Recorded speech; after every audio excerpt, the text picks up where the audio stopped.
வணக்கம். மாநில செய்திகள் வாசிப்பவர் மிருதுலா.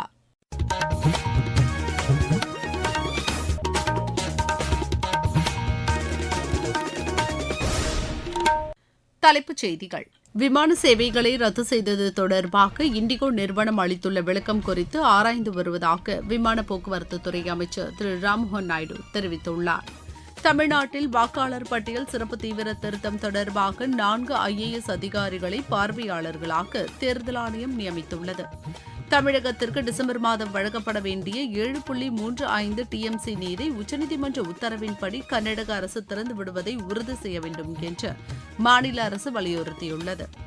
மாணவர்களின் வேலைவாய்ப்புக்கு வழிவகுக்கும் புதிய பாடப்பிரிவுகளை தொடங்க கருத்துக்களை சமர்ப்பிக்குமாறு கல்லூரி முதல்வர்களை அமைச்சர் திரு கோவி செழியன் கேட்டுக் கொண்டுள்ளார். உலகக்கோப்பை ஸ்குவாஷ் போட்டி சென்னையில் இன்று தொடங்குகிறது. இனி விரிவான செய்திகள். விமான சேவைகளை ரத்து செய்தது தொடர்பாக இண்டிகோ நிறுவனம் அளித்துள்ள விளக்கம் குறித்து ஆராய்ந்து வருவதாக விமான போக்குவரத்துத்துறை அமைச்சர் திரு ராம்மோகன் நாயுடு தெரிவித்துள்ளார். இதுகுறித்து டிடி நியூஸ் தொலைக்காட்சிக்கு பேட்டியளித்த அவர், பயணிகளுக்கு சிரமத்தை ஏற்படுத்தியதை கருத்தில் கொண்டு கடும் நடவடிக்கை எடுக்கப்படும் என்று கூறினார். இண்டிகோ நிறுவனம் தற்போது 2200 வழித்தடங்களில் விமானங்களை இயக்கி வரும் நிலையில் தற்போது அதை குறைத்து மற்ற விமான சேவை நிறுவனங்களுக்கு அளிக்கப்படுவது குறித்து அரசு திட்டமிட்டு வருவதாக அவர் தெரிவித்துள்ளார். விமான சேவை நாளை முதல் முழுவதுமாக இயல்பு நிலைக்கு திரும்பும் என்று அவர் தெரிவித்தார். பயணிகளின் பாதுகாப்பு குறித்து அரசு கண்காணிக்க வேண்டும் என்றும் அவர் கூறினார். இதற்கிடையே இச்சம்பவம் குறித்து விளக்கம் அளித்துள்ள இண்டிகோ நிறுவனம், விமான சேவை ரத்து செய்யப்பட்டதால் பயணிகளுக்கு ஏற்பட்ட சிரமத்திற்கு மன்னிப்பு கோருவதாக கூறியுள்ளது. எதிர்பாராத பல்வேறு காரணங்களால் விமான சேவை ரத்து செய்யப்பட்டதாக அது தெரிவித்துள்ளது. இந்நிலையில் விமானங்கள் ரத்து செய்யப்பட்டதை அடுத்து இதுவரை 827 கோடி ரூபாய் பயண கட்டணம் திரும்ப வழங்கப்பட்டுள்ளதாக இண்டிகோ நிறுவனம் கூறியுள்ளது. நேற்று 1800க்கும் மேற்பட்ட விமானங்கள் வழக்கமான அட்டவணையின்படி இயக்கப்பட்டதாகவும் இண்டிகோ நிறுவனம் தெரிவித்துள்ளது.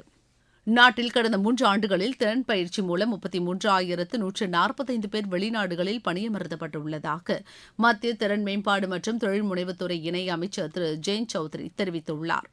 மக்களவையில் கேள்வி நேரத்தின் போது இதனை தெரிவித்த அவர், இத்திட்டத்தின் மூலம் தமிழ்நாட்டை சேர்ந்த 1090 பேர் வெளிநாடுகளில் பணியமர்த்தப்பட்டுள்ளதாக கூறினார்.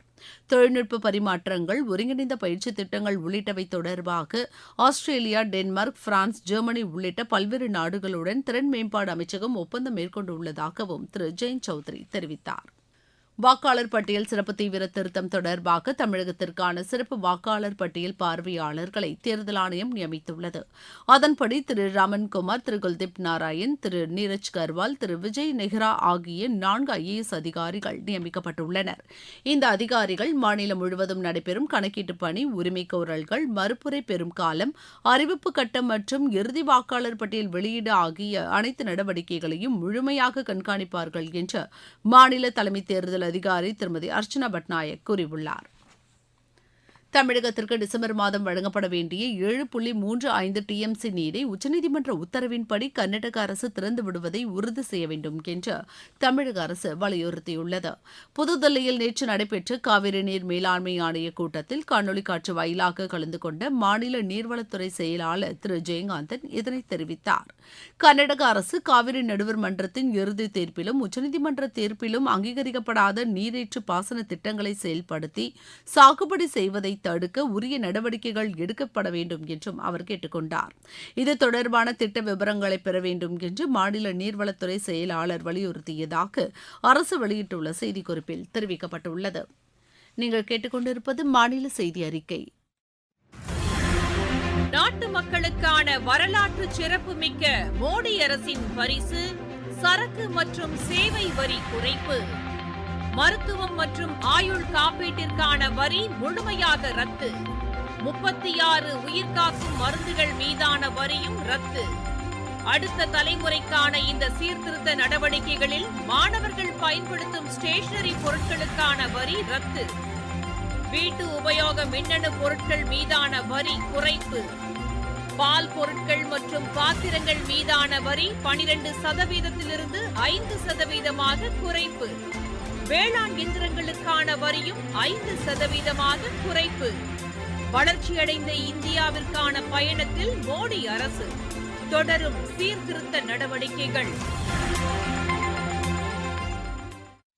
நவீன தொழில்நுட்பத்திற்கேற்ப மாணவர்களுக்கு வேலைவாய்ப்பு பெற வழிவகுக்கும் புதிய பாடப்பிரிவுகளை தேர்ந்தெடுத்து அதனை கல்லூரிகளில் தொடங்குவது தொடர்பான கருத்துக்களை அரசுக்கு சமர்ப்பிக்க வேண்டும் என்று கல்லூரி முதல்வர்களை மாநில உயர்கல்வித்துறை அமைச்சர் திரு கோவி செழியன் கேட்டுக் கொண்டுள்ளார். சென்னையில் நேற்று ராணிமேரி கல்லூரி, வியாசர்பாடி டாக்டர் அம்பேத்கர் அரசு கலைக்கல்லூரி, காகிதமில்லத் அரசு கலைக்கல்லூரியில் ஆய்வு மேற்கொண்டார். பின்னர் கல்லூரி முதல்வர்களிடம் உரையாற்றிய அவர், அரசு திட்டங்களின் பயன்கள் அனைத்து மாணவர்களையும் சென்றடைய தேவையான பணிகளை மேற்கொள்ள வேண்டும் என்று வலியுறுத்தினார். தமிழகத்தில் வாக்காளர் பட்டியல் சிறப்பு தீவிர திருத்தப் பணிகளில் ஒரு பகுதியாக கணக்கீட்டு படிவங்களை சமர்ப்பிக்க நாளை மறுநாள் கடைசி நாளாகும். இதையொட்டி மாநிலம் முழுவதும் பூர்த்தி செய்யப்பட்ட படிவங்கள் பெறப்பட்டு வருகிறது. தென்காசி மாவட்டத்தில் இப்பணிகள் முழுவீச்சில் நடைபெற்று வருவதாக ஆட்சியர் திரு கமல் கிஷோர் எமது செய்தியாளரிடம் தெரிவித்தார். தென்காசி மாவட்டத்தில் சிறப்பு தீவிர திருத்தம் பணிகளில் மொத்தம் 5 வாக்காளர் அலுவலர்களும் இஆர்ஓஸ், அதே மாதிரி 15 உதவி வாக்காளர் பதிவு அலுவலர்களும் ஏஇஆர்ஓஸ் பணிபுரிந்து வருகிறார்கள். ஒவ்வொரு சட்டமன்ற தொகுதியில் பணிகளை கண்காணிக்க மாவட்ட முதுநிலை அலுவலர், ஜேடி கேடர் ஆபீசர்ஸ் நிலையிலும் துணை ஆட்சியர் நிலையிலும் ஒரு அலுவலர் என 2 அலுவலர்கள் நியமிக்கப்பட்டு பணிகள் கண்காணிக்கப்பட்டு வருகின்றன. தென்காசி மாவட்டத்தில் உள்ள 5 சட்டமன்ற தொகுதிகளிலும் சேர்த்து 27/10/2021 அன்று வெளியிடப்பட்ட வாக்காளர் பட்டியலின்படி மொத்தம் 13,75,091 வாக்காளர்கள் உள்ளனர். கணக்கீட்டு படிவங்கள் வாக்குச்சாவடிகளே அலுவலர்களால் வீடு வீடாக வழங்கப்பட்டு மீளப்பெறப்பட்டு ஆப் மூலம் பதிவேற்றம் செய்யும் பணியும் முடிவடைந்துள்ளது. இந்திய தேர்தல் ஆணையத்தின் SIR 2026 பணிக்கு நாம் அனைவரும் முழு ஒத்துழைப்பு வழங்குவதன் மூலம் வாக்காளர் பட்டியலை தூய்மைப்படுத்தி ஜனநாயகத்தை வலிமைப்படுத்துவோம். தைவானில் நடைபெற்ற ஆசிய உலகத்திறன் போட்டியில் இந்தியாவின் சார்பில் பதக்கம் வென்ற தமிழகத்தை சேர்ந்த இளைஞர்களுக்கு மாநில அரசின் சார்பில் பரிசுகள் வழங்கப்பட்டன. ரோபோட் சிஸ்டம் இன்டகிரேஷன் திறன் பிரிவில் வெண்கலப் பதக்கம் வென்ற விருதுநகர் மாவட்டத்தை சேர்ந்த தினேஷுக்கு 5 லட்சம் ரூபாயும், சாப்ட்வேர் அப்ளிகேஷன் டெவலப்மெண்ட் பிரிவில் திறன் பதக்கம் வென்ற கரூர் மாவட்டத்தை சேர்ந்த திரு முகமது மாஃபிஸுக்கு 3 லட்சம் ரூபாயும் அளிக்கப்பட்டது. துணை முதலமைச்சர் திரு உதயநிதி ஸ்டாலின் இதற்கான காசோலைகளை வழங்கினார். இருவரி செய்திகள். இந்தியாவுக்கு எதிராக செயல்பட்ட தீவிரவாத அமைப்புகளை இங்கிலாந்து தடை செய்ததற்கு மத்திய அரசு வரவேற்பு தெரிவித்துள்ளது. ஆபரேஷன் சாகர் பந்து மூலம் மழை வெள்ளத்தால் பாதிக்கப்பட்டுள்ள இலங்கைக்கு இந்தியா சார்பில் அனுப்பப்பட்ட மேலும் 700 மெட்ரிக் டன் நிவாரணப் பொருட்கள் நேற்று திரிகோணமலையை சென்றடைந்தது. கைவினை கலைஞர்களுக்கான விருதை குடியரசுத் தலைவர் திருமதி திரௌபதி முர்மு இன்று புதுதில்லியில் வழங்குகிறார்.